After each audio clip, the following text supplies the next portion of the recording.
Hey team, in this video I'll walk you through how to create workflows and what that experience looks like when creating tags as well as reviewing them. So first, to create signature workflows, you will want to navigate into an active project and choose the T&M Signature Workflows page. On this page, there are two tabs. There's the Sent tab and the Receive tab. And it really depends on what kind of persona you are. If you are somebody that receives T&M tags to review and sign, then you'll primarily be operating under the Receive tab. If you are, say, especially a contractor that sends T&M tags to your customer for review, then you'll be operating under the Sent workflow. So for the purposes of this video, we'll start with received, and then we could show you sent quickly after that. To set up a received workflow, go ahead and choose that tab, and then press the new received workflow button. That will take you to a form where you can name your workflow. Call this demo 1. Enter description. Use this workflow when working under area 1. And then select the contracts that this workflow should be available to.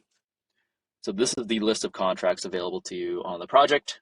It's essentially the list that I've added to under my contractor users. By selecting contracts, it essentially gives these contracts the ability to use this workflow when they create T&M tags on this project. So for now, I've selected concrete and drywall for this example. Next, you can configure your signers. You can go under the signers section and add steps. Step 1, step 2, step 3, for example. I'm going to go ahead and add 2 signers to step 1, another signer to step 2, and another signer to step 3. Now, as you can see here, I have signing order enabled, so there is a sequence to the signature process. And when there is a sequence, signers in later steps will not be receiving a signature request email, nor will they be able to sign in the app until the previous step has been completed. So for example, Marcus here will not be receiving that signature request email until this tag has been moved over to step 2. I think this would be a good time to describe how steps are considered complete. And what really determines that are, of course, the signatures of the signers in that step, but also whether those signs are optional or required. You can set whether a signer is optional or required by using these toggles here. Now, when all the signers in a step are optional, then you only need one signature to move this step to the next one. So in this case, because Thomas and Avery here are both optional, when either one of them sign, the step will be considered complete and the T&M tag will move to step 2. Now, if any signer is optional, let's say if any signer is required, let's say Thomas is required and Avery is optional, then you need every required signer to sign to move this step to step 2. So in this case, with Thomas required and Avery optional, if Avery signs first, the T&M tag will remain in step 1 until Thomas signs. Now, if Thomas signs first, then we've completed the requirement, meaning every required signer has signed, and the T&M tag will move immediately to step 2. Now, if we also wanted Avery's signature, then we can remark her required. So in this configuration, we need Thomas's signature and Avery's signature to move the step forward. So that's the rundown of the steps. At the bottom, you will see this section called Send Signed Copy To.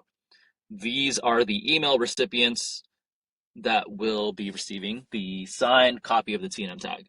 So just keep in mind, these emails are not going to be notified when the tag goes out for signature or as it goes through the signature workflow, but they will be notified once the T&M tag has been signed by all parties above. Cool. With that, we can go ahead and create this workflow, and that will be added to our workflow list.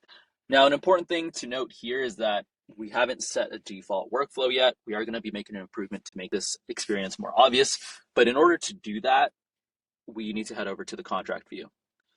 And by setting a default workflow, it essentially makes one of the workflows auto-populate when that contractor creates T&M tags. So I think the contractor is a good example here because they have 3 workflows available to them. We can go ahead and click manage, and I've likely set this the other day, but their current default workflow is area 1. What that means is when they create a tag, it'll automatically choose area 1, and then they'll have to manually choose another workflow.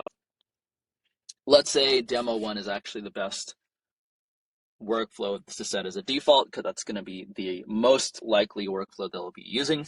We can just go ahead and switch this over and close this panel. Cool, and that's really the setup portion for the receive side.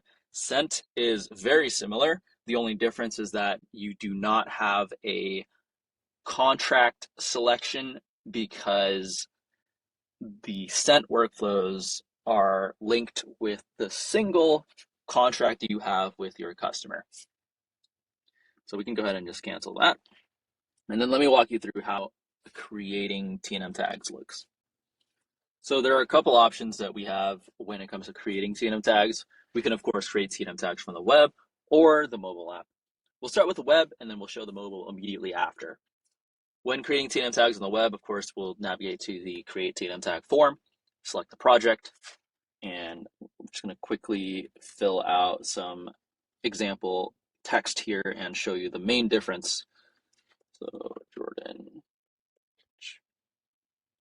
And really, the updated section is the signer section.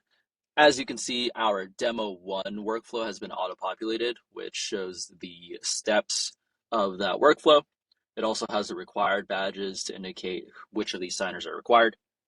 Now, let's say I'm creating a tag for area 2, and I know that I have another workflow available. I can immediately go into here, hit edit, and then choose another one of these workflows. I'm not sure if you caught that there, but it did update the steps. We now only have 2 steps instead of 3, and the signers have flipped around. So I can immediately make that change and hit apply. And then that all looks good. We can now send the T&M tag. And that's really the workflow on web. Let me pull up my mobile app and show you what it looks like there. All right, so I have my mobile app pulled up here. Let me just go ahead and create a new tag to show you what it looks like here. Mobile tag test. And then we'll just quickly skip through all of that to jump to the new experience. All right, everything will essentially be the same up until you get to the tag summary section. Once everything looks good here, you can click prepare signatures and then sign the T&M tag yourself.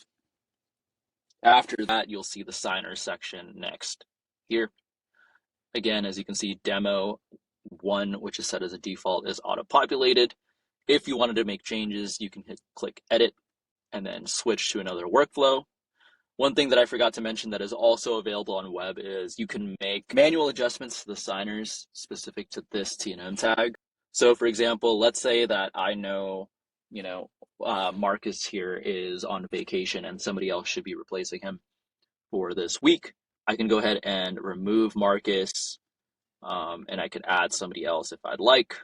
Let's say Lila here. So we can do that in the case those types of scenarios are needed. And then once everything looks good there, we can go ahead and hit collect signatures. We can choose at this point whether to request via email or sign on device. We want to make an improvement here to the sign on device flow to ensure emails are not sent. We'll send you guys an update once that's available, but for now, let's just go ahead and request via email. That's going to send the T&M tag out for signature, and people in step 1 will be receiving their signature request email. Now, let's say I do run into one of those signers in step 1. I could go into my mobile app, click manage signatures, and now I have this panel that shows me the sign options. Let's say I run into, I think I might have, there we go. Let's go to this one actually. Yeah, let's say I run into Lila on the job site. I can go ahead and press sign, and now Lila can sign on device. There we go. Apply signature. And now Lila will be considered signed, but we are still waiting another required signer, which is Thomas here, before the T&M tag can move to step 2. Cool, so that is the mobile app experience. Let me switch back to the receive side and show you some other capabilities available with this update. So switching over to the receive side, we're going to go to the review and sign page. This page has also been updated to show you the steps. Now, in the case one of the T&M tags was sent with the incorrect workflow, let's say it was using the default, which is great, but we actually needed it to use a very specific other workflow, we can go ahead and click edit. And as you can see, we have this select signature workflow dropdown. This one uses area 2. Let's say, for example, it should be using the area 1 workflow. We could do that by immediately switching it over. That actually updates the signers here. You can then hit save, and that will update the T&M tag to now use that workflow. Now, keep in mind, we only offer this capability if nobody has responded yet. So if I've signed, I can actually just do that right now,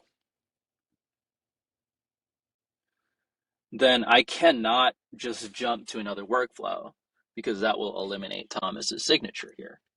However, I can make adjustments to signers that haven't signed yet, as well as to steps that have not completed yet. So this step is still awaiting signature. If, let's say, I realize that I'm actually missing someone, I can go ahead and add another signer here. I can do the same thing to this other step because it hasn't started. But once everybody has signed in that step, then you cannot make adjustments to it. Same goes if somebody marked the T&M tag, revise and resubmit, or rejected within that step. You cannot, for example, remove that person that marked the tag, revise and resubmit, or rejected. Cool, I'm just going to go ahead and cancel that. And then the last thing I'll walk you through is the activities. So we have made some updates here as well. For example, when the T&M tag has been sent, you can see which workflow it was using and the workflow configuration it was using. So in this case, we have step 1, and these are the emails, and step 2 with these emails. We also have activities for changing the workflow. So as you can see, this is my record here of changing from area 1, area 2 to area 1, as well as a before and after of what the signature workflow looked like. So this is what the tag looked like prior to my change, and this is what it looks like now. And then our usual activities like signing and viewing, and all the other ones like marking tags, revise and resubmit are also included here. So yeah, that's the rundown. Happy to answer any questions. There's also a knowledge base for this feature.